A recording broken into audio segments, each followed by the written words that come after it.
വചനം ആത്മമാരിയ ആത്മീയമാമുണർവാലേ ദീപ്തമാക്കണേ.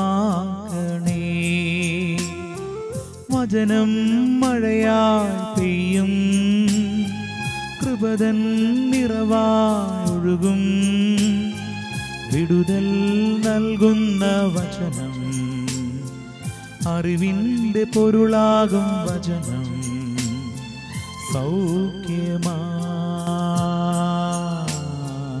ജീവന. ആത്മീയ ഉണർവ്. 26-ാം സങ്കീർത്തനം 1 മുതലുള്ള തിരുവചനങ്ങൾ. കർത്താവേ, എനിക്ക് ന്യായം സ്ഥാപിച്ചു തരണമേ. എന്തെന്നാൽ ഞാൻ നിഷ്കളങ്കനായി ജീവിച്ചു. ചാഞ്ചല്യമില്ലാതെ ഞാൻ കർത്താവിൽ ആശ്രയിച്ചു. കർത്താവെ, എന്നെ പരിശോധിക്കുകയും പരീക്ഷിക്കുകയും ചെയ്യുക. എൻ്റെ ഹൃദയവും മനസ്സും ഉരച്ചു നോക്കുക. അങ്ങയുടെ കാരുണ്യം എൻ്റെ കൺമുൻപിലുണ്ട്. അങ്ങയുടെ സത്യത്തിൽ ഞാൻ വ്യാപരിച്ചു. ദൈവമേ, ഞങ്ങൾ അങ്ങയെ ആരാധിക്കുന്നു, സ്തുതിക്കുന്നു, അങ്ങേക്ക് നന്ദി പറയുന്നു. നിഷ്കളങ്ക ഹൃദയത്തോടെ അങ്ങയുടെ മുൻപിൽ വ്യാപരിക്കുന്ന മനുഷ്യരായി ഞങ്ങളെ മാറ്റണമേ. തമ്പുരാനെ, ഞങ്ങളുടെ ജീവിതത്തിലെ തിന്മകളും കറകളും അകറ്റി നിന്റെ മുൻപിൽ നിൽക്കുവാൻ ഞങ്ങളെ യോഗ്യരാക്കണമേ. നിന്നെ ഞങ്ങളുടെ കുടുംബത്തിലേക്ക്, ഞങ്ങളുടെ വ്യക്തി ജീവിതത്തിലേക്ക് ഒരു കുഞ്ഞിൻ്റെ മനോഭാവത്തോടെ സ്വീകരിക്കുവാനുള്ള കൃപ ഞങ്ങൾക്ക് നൽകണമേ. എന്നും അങ്ങയിൽ ആശ്രയിക്കുന്ന മനുഷ്യരായി മാറാൻ, അങ്ങയുടെ കരം പിടിച്ച് എന്നും യാത്ര ചെയ്യാൻ, അങ്ങയുടെ വചനത്തിൽ നിഷ്കളങ്ക ഹൃദയത്തോടെ വിശ്വസിക്കുവാൻ, അങ്ങയിൽ മാത്രം ഉറപ്പും ബലവും സങ്കേതവും കണ്ടെത്താൻ തമ്പുരാനെ ഞങ്ങളെ സഹായിക്കണമേ, അനുഗ്രഹിക്കണമേ. ആമേൻ. എല്ലാവർക്കും മുംബൈ താബോർ ധ്യാന കേന്ദ്രത്തിൽ നിന്നും എല്ലാ ദൈവാനുഗ്രഹങ്ങളും പ്രാർത്ഥനകളും നേരുന്നു. സ്നേഹമുള്ളവരെ, നിഷ്കളങ്ക ഹൃദയത്തോടെ ദൈവത്തെ തേടണം എന്നുള്ള ഒരു ഓർമ്മപ്പെടുത്തലാണ് സങ്കീർത്തനത്തിലെ തിരുവചനങ്ങൾ നമുക്ക് നൽകുക. ദൈവത്തിൻ്റെ സന്നിധിയിലേക്ക് നമ്മൾ കടന്നു വരുന്നത് തീർച്ചയായും നിർമ്മലമായ മനസാക്ഷിയോടു കൂടിയായിരിക്കണം. പുതിയ നിയമത്തിൽ യേശുവിൻ്റെ ശിഷ്യന്മാരുടെ ജീവിതം ഒന്ന് പരിശോധിക്കുകയാണെങ്കിൽ എത്രമാത്രം പച്ചയായ മനുഷ്യരായാണ് അവർ തമ്പുരാൻ്റെ മുൻപിൽ നിൽക്കുക എന്ന് നാം കാണുന്നുണ്ട്. വളരെ സാധാരണക്കാരായി ജീവിച്ച കുറേ മനുഷ്യർ, എന്നും കടലിലെ തിരമാലകളോട് മല്ലിട്ട് തുഴഞ്ഞ് തളർന്ന, മറ്റുള്ളവരൊക്കെ മാറ്റി നിർത്തുമെന്നറിഞ്ഞിട്ടും അവർക്ക് ഒരുപാട് പരാതികൾ പറയാനുണ്ടാകുമെന്നറിഞ്ഞിട്ടും അവരുടെയൊക്കെ മുൻപിൽ ചെന്ന് ചുങ്കപ്പണത്തിന് വേണ്ടി കരം നീട്ടിയ, ഇനി അതുമല്ലെങ്കിൽ ഒരുപാട് തീവ്രമായ ആശയങ്ങളൊക്കെ ജീവിതത്തിൽ വെച്ചു പുലർത്തിയ കുറേ മനുഷ്യരായിരുന്നു ആ 12 പേരും. യേശു പലയിടങ്ങളിൽ വെച്ച് അവരെ കാണുമ്പോൾ ഇത് തമ്പുരാനും വ്യക്തമായിട്ടറിയാം. വലിയ പ്രത്യേകതകളൊന്നും ആ മനുഷ്യരിൽ കാണാൻ യേശുവിന് കഴിഞ്ഞില്ല. പക്ഷേ നമ്മളെയൊക്കെ അത്ഭുതപ്പെടുത്തുന്ന ഒരു കാര്യം, യേശു അവരോട് പറയുന്നു, എന്നെ അനുഗമിക്കുക. ഉടനെ തന്നെ വഞ്ചിയും വലയും ചുങ്കസ്ഥലവും ഒക്കെ ഉപേക്ഷിച്ച് ഈ മനുഷ്യർ യേശുവിൻ്റെ പിന്നാലെ ഇറങ്ങിപ്പുറപ്പെടുകയാണ്. ഇതെല്ലാം ഒരുപാട് സമയമെടുത്ത് സംഭവിക്കുന്ന കാര്യമല്ല, മറിച്ച് നിമിഷ നേരത്തിനുള്ളിൽ യേശു അവരെ വിളിക്കുന്നു, അവർ യേശുവിനെ അനുഗമിക്കുന്നു. ഒരുപക്ഷെ നമുക്കൊക്കെ അത്ഭുതം തോന്നും, ഇത് എങ്ങനെയാണ് ഒരു മനുഷ്യൻ്റെ ജീവിതത്തിൽ സാധ്യമാകുക? അതുവരെ കണ്ടിട്ടില്ലാത്ത, ഒരുപക്ഷെ കൂടുതലൊന്നും അറിയാത്ത ഒരു വ്യക്തി വന്ന് ഇവരെ വിളിക്കുന്നു. ഇതാ അവർ കൂടുതലൊന്നും ചിന്തിക്കാതെ, വലിയ യുക്തിവിചാരങ്ങൾ നടത്താതെ യേശുവിൻ്റെ പിന്നാലെ ആ വഴിയിലൂടെ നടന്നു നീങ്ങുകയാണ്. മാത്രവുമല്ല, നമ്മൾ ചിന്തിക്കേണ്ട ഒരു കാര്യം, യേശു ഇവരെ വിളിക്കുമ്പോൾ യേശുവിൻ്റെ ജീവിതത്തിൽ എന്താണുള്ളത്? പുറമേ നിന്ന് ഒരു മനുഷ്യൻ നോക്കുമ്പോൾ തമ്പുരാനും സ്വന്തമായിട്ട് ഒന്നുമില്ല. കിടന്നുറങ്ങാൻ നല്ല ഒരു ഭവനമില്ല, അല്ലെങ്കിൽ യേശു എന്നും കിടന്നുറങ്ങുന്നത് ഇതുപോലെയുള്ള കടൽ തീരങ്ങളിലും പരിപരുത്ത പാറപ്പുറങ്ങളിലും ഒക്കെയാണ്. ഇതൊക്കെ ഇവർക്ക് അറിയാമായിരുന്നെങ്കിൽ ഉറപ്പായിട്ടും ഒരുപാട് ചിന്തിച്ച് ഒരുപാട് യുക്തിവിചാരം നടത്തുന്ന മനുഷ്യരായിരുന്നെങ്കിൽ ഉറപ്പായിട്ടും അവർ യേശുവിൻ്റെ പിന്നാലെ പോവുകയില്ല. മറിച്ച് ഒരുപാടൊന്നും ചിന്തിക്കാതെ കൊച്ചു കുഞ്ഞുങ്ങളെ പോലെ നിഷ്കളങ്ക ഹൃദയത്തോടെ ദൈവം വിളിക്കുമ്പോൾ തമ്പുരാന് പിറകെ പോകുന്ന കുറേ മനുഷ്യർ, 12 പേർ. അതായിരുന്നു യേശുവിൻ്റെ ശിഷ്യന്മാർ. വിളിച്ച ഉടനെ ഇറങ്ങി പുറപ്പെട്ടു. ഇതാ സങ്കീർത്തനത്തിൽ നമ്മൾ വായിച്ചു കേട്ടല്ലോ, എന്തെന്നാൽ ഞാൻ നിഷ്കളങ്കനായി ജീവിച്ചു, ചാഞ്ചല്യമില്ലാതെ ഞാൻ കർത്താവിൽ ആശ്രയിച്ചു. നിഷ്കളങ്കരായി ജീവിച്ച, ചാഞ്ചല്യമില്ലാതെ കർത്താവിൽ ആശ്രയിക്കുന്ന ശിഷ്യന്മാർ. ജ്ഞാനത്തിൻ്റെ പുസ്തകം 1-ാം അധ്യായം 1-ാം തിരുവചനം ഇത് നമ്മെ ഓർമ്മിപ്പിക്കുന്നുണ്ട്. നിഷ്കളങ്ക ഹൃദയത്തോടെ അവിടുത്തെ അന്വേഷിക്കുവിൻ, അവിടുത്തെ പരീക്ഷിക്കാത്തവർ അവിടുത്തെ കണ്ടെത്തുന്നു. വചനം നമ്മെ ഓർമ്മപ്പെടുത്തുന്നത് അതാണ്. ദൈവത്തെ പരീക്ഷിക്കാത്തവർക്ക്, ദൈവസന്നിധിയിൽ നിർമ്മല ഹൃദയത്തോടെ വ്യാപരിക്കുന്നവർക്ക് തീർച്ചയായിട്ടും ദൈവം ചില വെളിപ്പെടുത്തലുകൾ നൽകും. നമ്മൾ കൊച്ചു കുഞ്ഞുങ്ങളെ കാണാറുണ്ടല്ലോ. നമ്മുടെയൊക്കെ വീടുകളിൽ കുഞ്ഞുങ്ങളുണ്ടാകും. അവരുടെ പ്രത്യേകത ഒന്ന് ശ്രദ്ധിച്ചാൽ നമുക്കറിയാം. ഈ കുഞ്ഞുങ്ങൾ എത്രമാത്രമാണ് തങ്ങളുടെ മാതാപിതാക്കളിൽ അല്ലെങ്കിൽ മുതിർന്നവരിൽ ഒക്കെ ആശ്രയിക്കുക. അവർക്ക് വലിയ വിശ്വാസമാണ് അവരുടെ മാതാപിതാക്കളെ. ഇതാണ് ശരി എന്ന് അമ്മയോ അപ്പച്ചനോ പറഞ്ഞാൽ ഉറപ്പായിട്ടും ആ കുഞ്ഞുങ്ങൾ അത് വിശ്വസിക്കും. ഇത് വേണ്ട മോനെ എന്ന് പറഞ്ഞാൽ, അല്ലെങ്കിൽ ഇത് വേണ്ട മോളെ എന്ന് പറഞ്ഞാൽ ഉറപ്പായിട്ടും ആ കുഞ്ഞുങ്ങളുടെ ജീവിതത്തിൽ പ്രധാനപ്പെട്ടത് ആ വാക്കുകളായിരിക്കും. ഒപ്പം ഈ കുഞ്ഞുങ്ങൾ സന്തോഷം വന്നാൽ ഉറപ്പായിട്ടും അത് പ്രകടിപ്പിക്കും. സങ്കടം വന്നാൽ അവർ കണ്ണുനീർ പൊഴിക്കും. അതിനൊന്നും അവർക്ക് യാതൊരു മടിയുമില്ല. തങ്ങളുടെ വികാരം മറ്റുള്ളവരുടെ മുൻപിൽ പ്രകടിപ്പിക്കുന്നതിൽ ഒട്ടും ചിന്തയില്ലാത്തവരാണ് പ്രിയമുള്ളവരെ കുഞ്ഞുമക്കൾ. ഈശോ നമ്മോട് പറയുന്നുണ്ട്, വചനത്തിൽ നമ്മൾ കാണുന്നുണ്ട്, കുഞ്ഞുങ്ങളെ എൻ്റെ അടുക്കൽ വരാൻ നിങ്ങൾ അനുവദിക്കുവിൻ. മത്തായിയുടെ സുവിശേഷം 19-ാം അധ്യായത്തിലാണ് ആ വചനം. കുഞ്ഞുങ്ങളെ എൻ്റെ അടുക്കൽ വരുവാൻ അനുവദിക്കുവിൻ. ഈശോ കുഞ്ഞുങ്ങളെ തൻ്റെ അടുക്കലേക്ക് വിളിക്കുമ്പോൾ അത് നമ്മുടെ ശാരീരിക വളർച്ചയുമായി മാത്രം ബന്ധപ്പെടുത്തി നമ്മൾ ചിന്തിക്കരുത്. മറിച്ച് നമ്മളെല്ലാം ദൈവമക്കളാണ്. ദൈവത്തിൻ്റെ മകനും മകളുമാകാനാണ് നമ്മളെല്ലാം വിളിക്കപ്പെട്ടിരിക്കുക.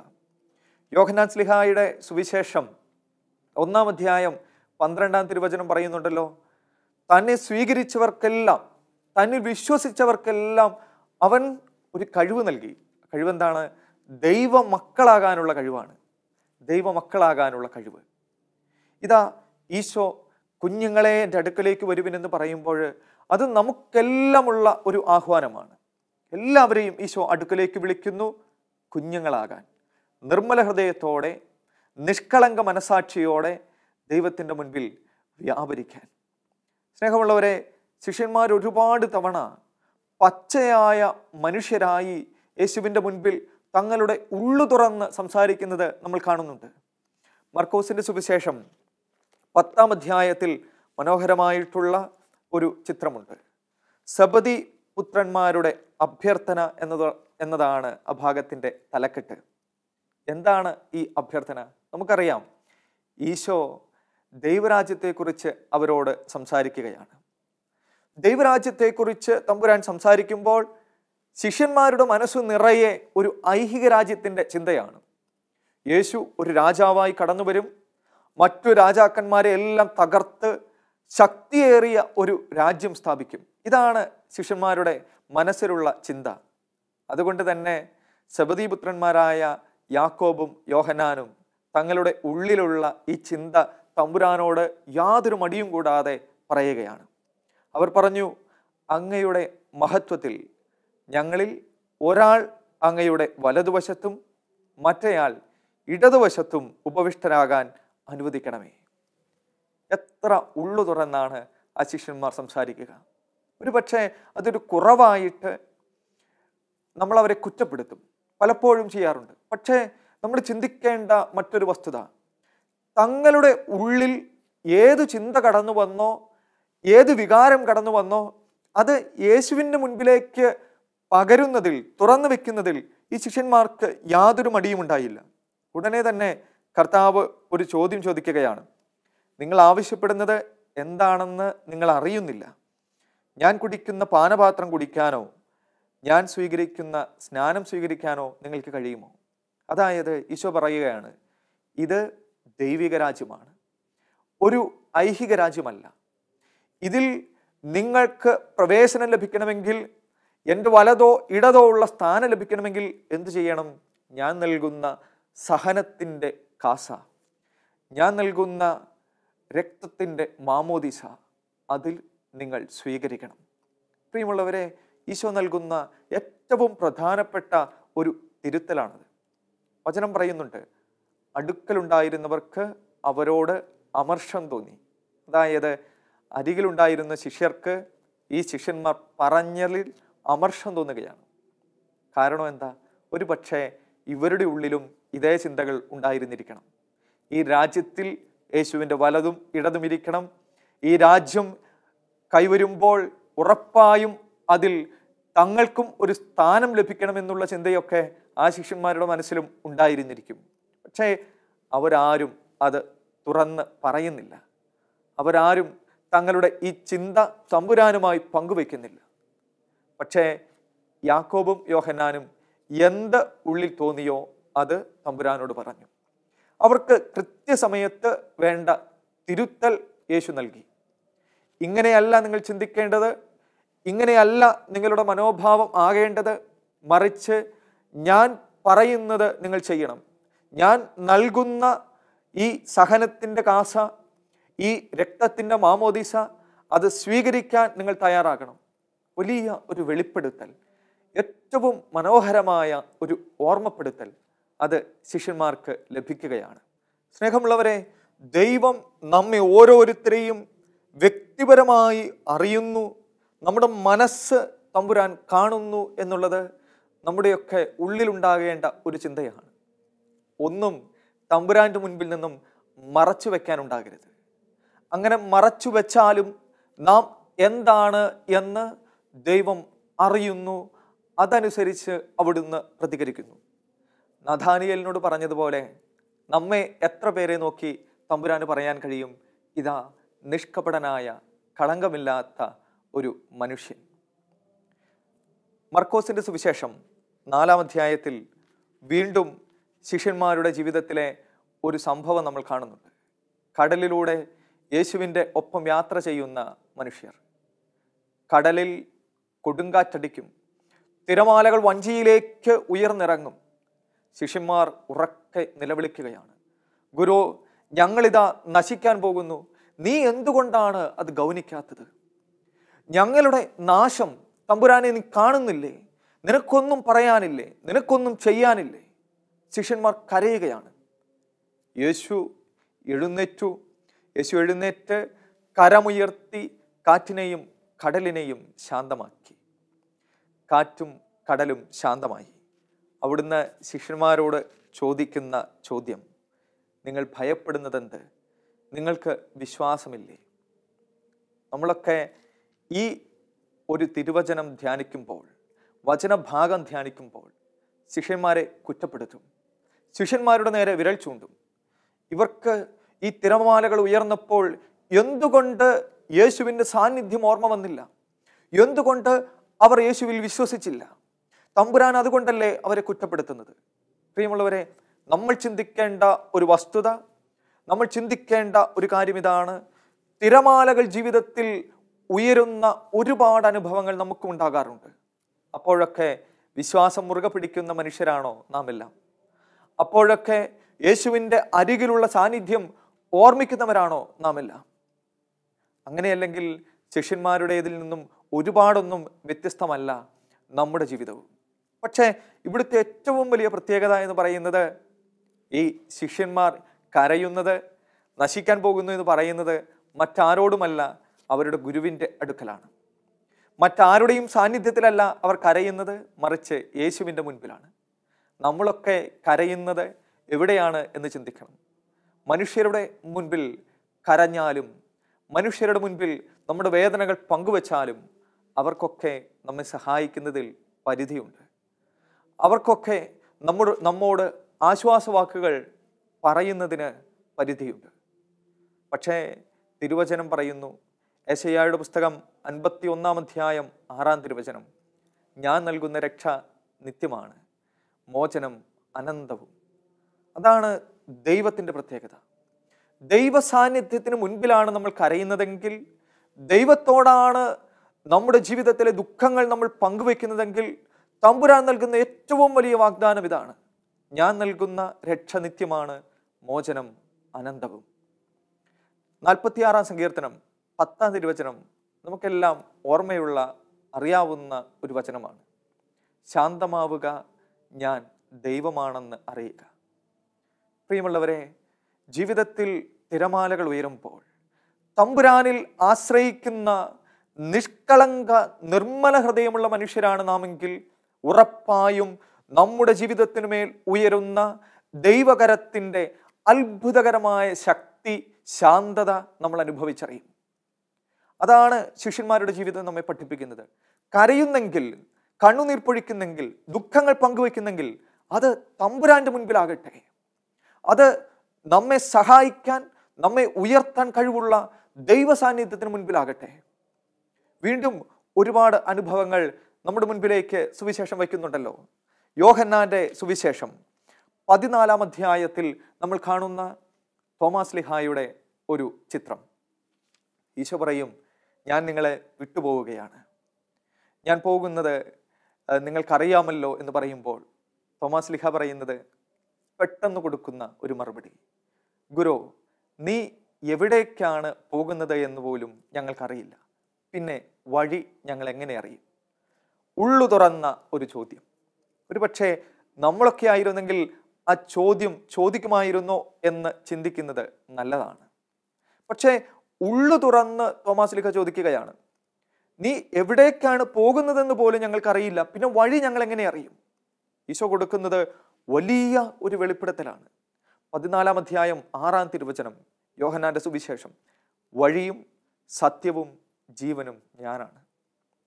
പ്രിയമുള്ളവരെ, പിന്നീട് തോമാസ് ലീഹായുടെ ജീവിതത്തിൽ ഉടനീളം ലഭിക്കുന്ന ഏറ്റവും വലിയ ഉറപ്പ് എന്ന് പറയുന്നത്, തോമാസ് ലീഹായുടെ ആഴമായ വിശ്വാസം എന്ന് പറയുന്നത് മറ്റൊന്നുമല്ല, യേശു നൽകിയ ഈ വെളിപ്പെടുത്തലാണ്: വഴിയും സത്യവും ജീവനും ഞാനാണ്. അതുകൊണ്ടൊക്കെ ആയിരിക്കും ഒരുപക്ഷെ തമ്പുരാന്റെ മുറിവുകളിലേക്ക് നോക്കി തോമാസ് ലീഹായ്ക്ക് പറയാൻ കഴിഞ്ഞത്, എൻ്റെ കർത്താവേ, എൻ്റെ ദൈവമേ. സ്നേഹമുള്ളവരെ, നമ്മുടെ ജീവിതത്തിൽ തമ്പുരാന്റെ മുൻപിൽ ഹൃദയം തുറന്നാൽ, തമ്പുരാന്റെ മുൻപിൽ മനസ്സ് തുറന്നാൽ, ഗുരു, ഇതെങ്ങനെ സംഭവിക്കും, എനിക്ക് ഈ സംശയങ്ങൾ ഉണ്ടല്ലോ എന്ന് യേശുവിനോട് നാം പറഞ്ഞാൽ ഉറപ്പായിട്ടും അവിടുന്ന് നമുക്ക് വഴി തെളിച്ചു തരും. അങ്ങനെയുള്ള അവസരങ്ങളിൽ ദൈവം നമ്മോടും പറയും, ഞാൻ അരികിലുണ്ട്, നീ അത് ഓർമ്മിക്കണം. അല്പവിശ്വാസികളെ എന്ന് വിളിച്ച് ശിഷ്യന്മാരെ അവിടുന്ന് ശാസിക്കുമ്പോൾ അതൊരു ഓർമ്മപ്പെടുത്തൽ കൂടിയാണ്. എൻ്റെ അരികിലുള്ള സാന്നിധ്യം നിങ്ങൾ എന്തുകൊണ്ട് മറന്നുപോയി? ഞാൻ അരികിൽ നിൽക്കുന്നത് നിങ്ങൾ എന്തുകൊണ്ട് കാണുന്നില്ല? തമ്പുരാന്റെ മുൻപിൽ കരഞ്ഞാൽ നമ്മയും അവിടുന്ന് ഓർമ്മപ്പെടുത്തും, ഞാൻ അരികിലുണ്ട്, ഞാൻ നിങ്ങളെ ഉപേക്ഷിച്ച് പോവുകയില്ല. യോശുവയുടെ പുസ്തകം 1 അധ്യായം 9 തിരുവചനം: ശക്തനും ധീരനുമായിരിക്കണമെന്നും ഭയപ്പെടുകയോ പരിഭ്രമിക്കുകയോ ചെയ്യരുതെന്നും ഞാൻ കൽപ്പിച്ചിട്ടില്ലയോ? നിന്റെ ദൈവമായ കർത്താവ് നീ പോകുന്നിടത്തെല്ലാം നിന്നോട് കൂടെ ഉണ്ടാകും. വലിയ വാഗ്ദാനമാണ് ദൈവം തരിക. ഈ ഒരു വാഗ്ദാനം നമുക്ക് ലഭിക്കണമെങ്കിൽ, ഈ സ്വരം നാം കേൾക്കണമെങ്കിൽ, പ്രിയമുള്ളവരെ, നാം നമ്മുടെ വികാരങ്ങളും നമ്മുടെ കണ്ണുനീരും ഇറക്കി വെക്കുന്നത്, പങ്കുവയ്ക്കുന്നത് നമ്മുടെ തമ്പുരാന്റെ പക്കലായിരിക്കണം. ശിഷ്യന്മാരുടെ ജീവിതത്തിൽ ഉടനീളം ഇങ്ങനെയുള്ള കാര്യങ്ങളാണ് നമ്മൾ കാണുക. വീണ്ടും പത്രോസ് ലീഹായുടെ ജീവിതത്തിലെ സുന്ദരമായ ഒരു ചിത്രം, യോഹന്നാന്റെ സുവിശേഷം 21 അധ്യായത്തിലെ പത്രോസിന്റെ തിരിച്ചുവരവിൻ്റെ ആ കാഴ്ച. നമ്മൾ പത്രോസ് ലീഹായെ കുറ്റപ്പെടുത്താറുണ്ട്. കുരിശിൻ്റെ വടിയിൽ നിന്നും മാറി നടന്ന ഒരു മനുഷ്യൻ എന്ന് പറഞ്ഞ്, കുരിശ് കണ്ട് ഭയന്ന് യേശുവിനെ ഒരിക്കലും ഉപേക്ഷിക്കുകയില്ല എന്ന് പറഞ്ഞിട്ടും മാറി തീ കാഞ്ഞ മനുഷ്യൻ. നമ്മൾ പത്രോസിന് നേരെ വിരൽ ചൂണ്ടും. പക്ഷേ ചിന്തിക്കണം, പരിശോധിക്കണം, എത്ര കുരിശുകൾ സന്തോഷത്തോടെ നമ്മളൊക്കെ ജീവിതത്തിൽ സ്വീകരിക്കാറുണ്ട്. കുരിശ് വരുമ്പോൾ, സഹനങ്ങൾ വരുമ്പോൾ, ദൈവമേ ഞാനിത് സ്വീകരിക്കുന്നു എന്ന് കരങ്ങൾ നീട്ടി ഹൃദയം തുറന്ന് സന്തോഷത്തോടെ പറയുന്ന എത്ര മനുഷ്യർ ഇവിടെ ഉണ്ടാകും. പക്ഷേ പത്രോസ്ലീഹ വഴിമാറി നടന്നുവെങ്കിലും, ഒരു സാധാരണ മനുഷ്യനെ പോലെ കുരിശിനെ ഭയന്നുവെങ്കിലും, പത്രോസിൻ്റെ ജീവിതത്തിൽ സംഭവിക്കുന്നത് ഒരു അത്ഭുതമാണ്. അതിന് കാരണമായത് ആ മനുഷ്യൻ്റെ നിഷ്കളങ്ക ഹൃദയമാണ്. യോഹന്നാന്റെ സുവിശേഷത്തിൽ 21 അധ്യായം 15 മുതലുള്ള തിരുവചനങ്ങൾ. അവരുടെ പ്രാതൽ കഴിഞ്ഞപ്പോൾ യേശു ശിമയോൻ പത്രോസിനോട് ചോദിച്ചു, യോഹന്നാന്റെ പുത്രനായ ശിമയോനെ, നീ ഇവരെക്കാൾ അധികമായി എന്നെ സ്നേഹിക്കുന്നുവോ? ഇതായിരുന്നു തമ്പുരാന്റെ ചോദ്യം. എല്ലാവരെക്കാൾ അധികമായി നീ എന്നെ സ്നേഹിക്കുന്നുവോ? ഒന്നല്ല, 3 തവണയാണ് പത്രോസിനോട് യേശു ഇങ്ങനെ ചോദിക്കുക. 3 തവണ ചോദിക്കുന്നു. മൂന്നാമത് പത്രോസ് വലിയ രീതിയിൽ ദുഃഖിതനാവുന്നു എന്ന് വചനം കുറിക്കുന്നുവെങ്കിലും എനിക്ക് തോന്നുകയാണ് പത്രോസ് ഈശോയുടെ മുൻപിൽ കരഞ്ഞിട്ടുണ്ടാകും, കണ്ണുനീർ പൊഴിച്ചിട്ടുണ്ടാകും. ഒരു പക്ഷേ പത്രോസിന്റെ ജീവിതത്തിൽ നടന്ന ഏറ്റവും വലിയ അത്ഭുതം എന്ന് പറയുന്നത് അവന് തമ്പുരാന്റെ മുൻപിൽ തിരിച്ചു വന്ന് കരയാൻ കഴിഞ്ഞു എന്നതാണ്. അതിനാ മനുഷ്യനെ ശക്തനാക്കിയത് ഈ നിഷ്കളങ്ക ഹൃദയമാണ്. പ്രേരിപ്പിച്ചത്, മടികൂടാതെ തമ്പുരാന്റെ അടുക്കിലേക്ക് വരാൻ അവനെ പ്രേരിപ്പിച്ചത് ഈ നിർമ്മല മനസാക്ഷിയാണ്. അതുകൊണ്ട് തന്നെ ഈ മൂന്നാമത് നീ എന്നെ സ്നേഹിക്കുന്നുവോ എന്ന് യേശു ചോദിക്കുന്ന ആ സ്വരം കുരിശിൽ തലകീഴായി മരിക്കുന്നത് വരെ ആ പത്രോസിനെ ധൈര്യപ്പെടുത്തി. പ്രിയമുള്ളവരെ, ഈശോയെ നമ്മുടെ തുറന്ന ഹൃദയവുമായി സമീപിക്കാൻ നമുക്ക് കഴിയണം. നമ്മൾ എത്രയോ മനുഷ്യരുടെ മുൻപിലാണ് ഇതുപോലെ നമ്മുടെ ദുഃഖങ്ങളും വേദനകളും ഒക്കെ പങ്കുവെക്കുന്നത്. പക്ഷേ ദൈവം നമ്മെ കാണുന്നുണ്ട്, ദൈവം നമ്മുടെ ഹൃദയം അറിയുന്നുണ്ട് എന്നുള്ള ആ ഒരു ചിന്ത നമുക്ക് വേണം. സാമുവേലിന്റെ 1-ാം പുസ്തകം 16-ാം അധ്യായം 7-ാം തിരുവചനം പറയുന്നുണ്ട്, കർത്താവ് മനുഷ്യൻ കാണുന്നതല്ല കാണുന്നത്. മനുഷ്യർ ബാഹ്യരൂപത്തിൽ ശ്രദ്ധിക്കുന്നു, എന്നാൽ കർത്താവാകട്ടെ ഹൃദയഭാവത്തിലും. അതുകൊണ്ട് ദൈവം നമ്മുടെ ഹൃദയം കാണുന്നുണ്ട് എന്ന് നമ്മൾ അറിയണം. ഉൽപ്പത്തിയുടെ പുസ്തകത്തിൽ നമ്മൾ കാണുന്ന ഒരു കാര്യം, ആദവും ഹവ്വയും ഇലകൾ കൊണ്ട് വസ്ത്രം നെയ്ത് അവരെ സ്വയം ദൈവത്തിൽ നിന്നും മറച്ചു. 3-ാം അധ്യായം 7-ാം തിരുവചനമാണ്. പ്രിയമുള്ളവരെ, പലതരം ഇലകൾ കൊണ്ട് വസ്ത്രം നെയ്ത് തമ്പുരാന്റെ മുൻപിൽ നമ്മൾ നമ്മെ തന്നെ മറച്ചാൽ അത് ഒരിക്കലും നന്മയ്ക്കാവുകയില്ല. അതുകൊണ്ട് ഈശോയുടെ മുൻപിൽ തുറവിയുള്ളവരായിരിക്കാൻ, നിർമ്മല ഹൃദയത്തോടെ വ്യാപരിക്കാൻ നമുക്ക് കഴിയട്ടെ. തീർച്ചയായിട്ടും നിഷ്കളങ്ക ഹൃദയത്തോടെ അവിടുത്തെ സമീപിക്കുന്നവരെ തമ്പുരാൻ തീർച്ചയായും അനുഗ്രഹിക്കും. നമ്മുടെ എല്ലാ ജീവിതം ദൈവത്തിൻ്റെ അനുഗ്രഹം കൊണ്ട്, കൃപ കൊണ്ട് നിറയട്ടെ. ആമേൻ.